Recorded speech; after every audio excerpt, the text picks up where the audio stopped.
For decades, leading American universities, most notably Harvard's Kennedy School of Government, have been a favored destination for rising Chinese officials seeking exposure to Western governance models. These programs were designed to enhance China's administrative effectiveness by providing mid-career and senior officials with access to public policy education abroad. Starting in the 1990s, the Chinese government scaled up efforts to send bureaucrats overseas for professional development. At Harvard, a series of executive and postgraduate programs were developed specifically for government officials, featuring coursework in public management, economic development, social policy, and visits to U.S. government agencies. One signature program, China's Leaders in Development, was launched as a collaboration between Harvard and Tsinghua University. Each year, it welcomed about 20 senior officials for several weeks of intensive training. According to Harvard, the program aimed to help Chinese leaders more effectively address the ongoing challenges of national reform. Several high-profile Chinese figures have participated in Harvard's executive training. Li Yuanshao, China's vice president from 2013 to 2018 and a former Politburo member, took part in a mid-career course at the Kennedy School in 2002. Liu He, a retired vice premier and top economic advisor to Xi Jinping during trade negotiations with the Trump administration, earned a master's in public administration from Harvard in 1995. Li Hongzhang, a current Politburo member, attended a short-term program at Harvard in 1999. Some children of Chinese political elites have also studied at Harvard. Xi Jinping's daughter, Xi Ming's, enrolled as an undergraduate under an assumed name in the early 2010s. Other notable alumni include Alvin Zhang, grandson of former President Jiang Zemin, and Bo Guoguo, son of former Politburo member Bo Xilai. In a recent announcement, Secretary of State Marco Rubio stated that the U.S. government would tighten visa rules for Chinese nationals and aggressively revoke visas for students with ties to the Chinese Communist Party CCP or those studying in sensitive fields. While the policy did not specify how party ties would be assessed, it reflects growing unease within Washington. In China, CCP membership is often considered a prerequisite for career advancement in both the public and private sectors. Some American officials argue that Chinese officials studying at elite U.S. institutions may be acquiring knowledge that could be used to advance strategic interests at odds with U.S. values.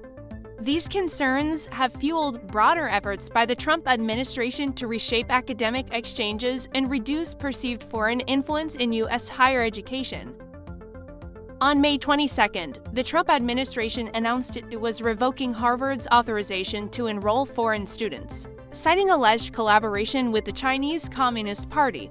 The university has been granted 30 days to respond and has since filed a lawsuit to challenge the decision. China's Ministry of Foreign Affairs condemned the move. Spokeswoman Mao Ning said it seriously harmed the legitimate rights and interests of Chinese students. While Harvard declined to comment for this article, the school now finds itself at the center of a broader political dispute. Some conservative voices in the U.S. have accused elite academic institutions of being too accommodating to foreign authoritarian regimes and enabling what they see as ideological influence campaigns. Harvard is not alone. American universities, including Syracuse, Stanford, the University of Maryland, and Rutgers have offered similar executive training for Chinese officials.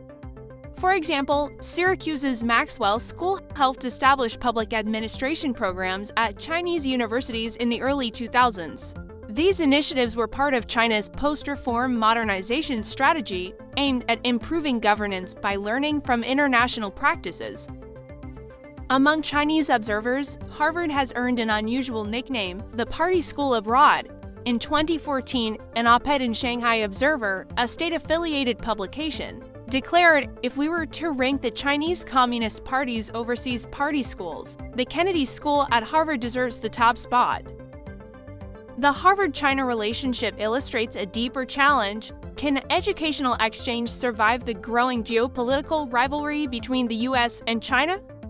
With tighter visa restrictions and increased scrutiny of Chinese students, the landscape for academic exchange may shift dramatically.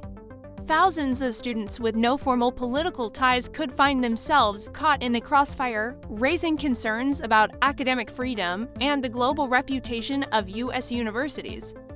Critics warn that these measures risk fostering xenophobia and undermining America's leadership in higher education, research, and innovation.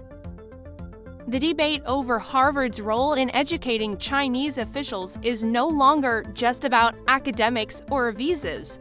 It reflects how the U.S.-China relationship is evolving, not only in trade and defense, but also in the realm of ideas, institutions, and people. As education becomes a new frontier in global strategy, Harvard, a symbol of academic excellence, is now also a focal point of international politics. Whether these exchanges continue or are dismantled may shape not only bilateral relations, but also the global flow of knowledge for years to come.